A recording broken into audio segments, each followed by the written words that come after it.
आपण मानंकु आमर एही चैनल को स्वागत। आजिर एही ज्योतिष कार्यक्रम समस्त मिथुन राशि व्यक्तिविशेष मानक पई बहुत ही अधिक गुरुत्वपूर्ण अछि।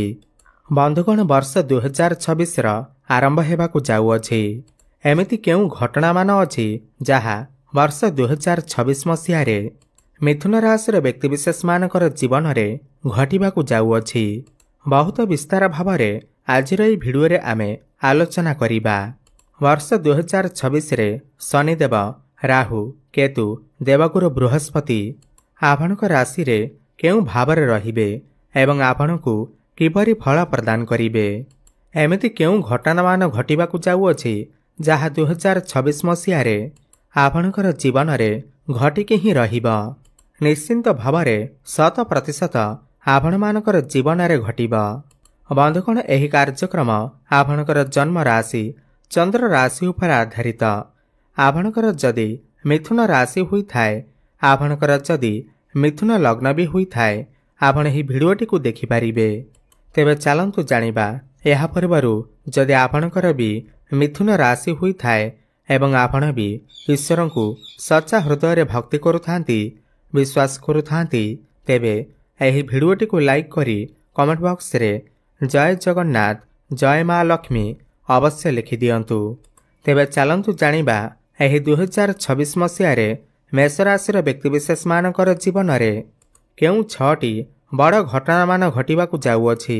6टी बड़ भविष्यवाणी विषय रे जानिबा जहा आपणकर जीवन रे हेइकि ही रहिबा। देखंतु आपणकर हेउछि मिथुन राशि एवं आपणकर राशि रो स्वामी ग्रह हेउछंती बुध देव।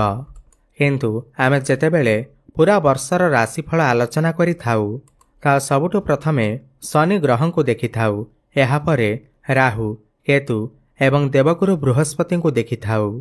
आपणक राशि रे एमानकर स्थिति किपरि रहिबा, एही 4 गोटी प्रमुख बड़ ग्रह माने आपणक राशि रे केउ भावरे गोचर करिवे। काहेकि ना एही 4 गोटी ग्रह नवग्रह मानक मध्यरे सबुठु बड़ ग्रह अटंती, जहा आपणकु बहुत डेरी पर्यंत फल देई थांती। आ अन्य सब ग्रह माने तो प्रति मासरे प्रतिदिन मध्य चेंज होई थांती। देखंतु देवगुरु बृहस्पति आपणकर प्रथम भाव अछंती एवं जून मास परे आपणकर द्वितीय भाव धन भाव को चलन करिवे।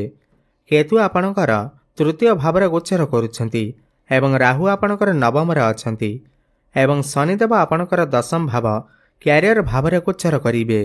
सबुठु प्रथम घटना एहा अटे कि जहा एही 2026 मसीह रे आपणकर जीवन रे घटिकी ही रहिबा।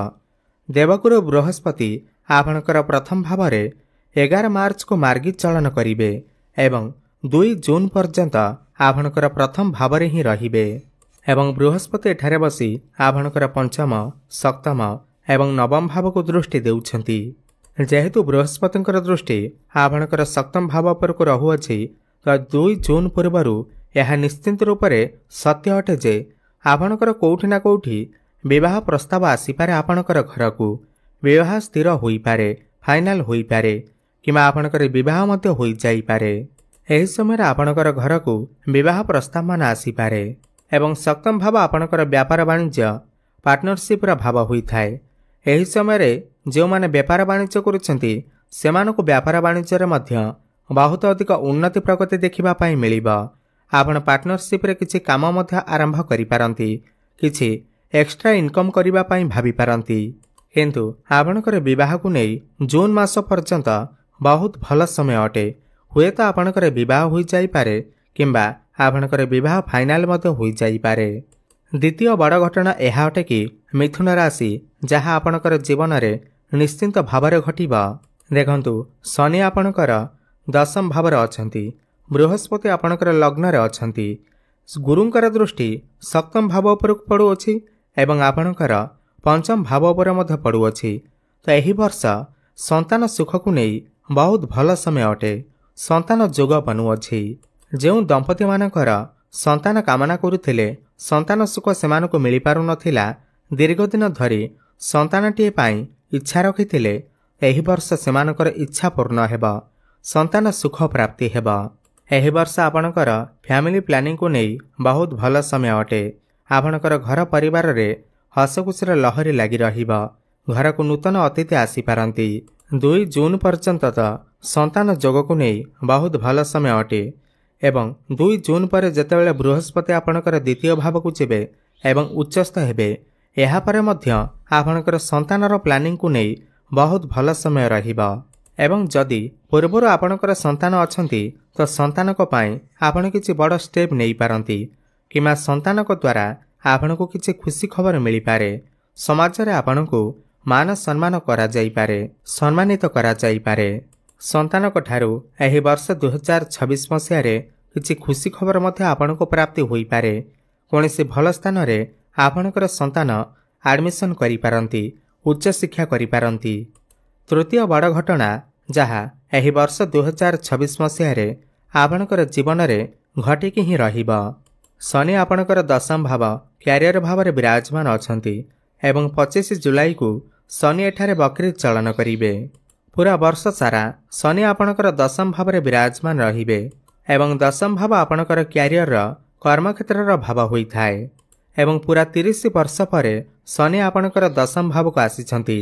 तो तृतीय बड़ घटना यह अटे कि एही वर्ष आपणक पई परिश्रमर वर्ष अटे एवं सफलतार वर्ष मध्य अटे। शनि हेउछंती कर्मर कारक ग्रह। शनि आपण परिश्रम कले जाई आपणकू फल प्रदान करिथांती, बहुत भल फल प्रदान करिथांती। आपणकू तो आपणकर कर्मक्षेत्र रे परिश्रम तो करबाकू पड़िबा, तापर जाय आपणकू बड़ सफलता प्राप्ति हेबा। एही वर्ष आपण निजे देखिबे आपणकर कर्मक्षेत्र रे किछि ना किछि बड़ परिवर्तन अवश्य घटिबा। परिश्रम तो करबाकू पड़िबा। जो माने बेरोजगार अछंती, जो माने दीर्घ दिन धरि चाकरीर अपेक्षा थिले, एही वर्ष सेमानकू सुनिश्चित चाकरीटे प्राप्ति हेबा, नूतन कर्म प्राप्ति हेबा।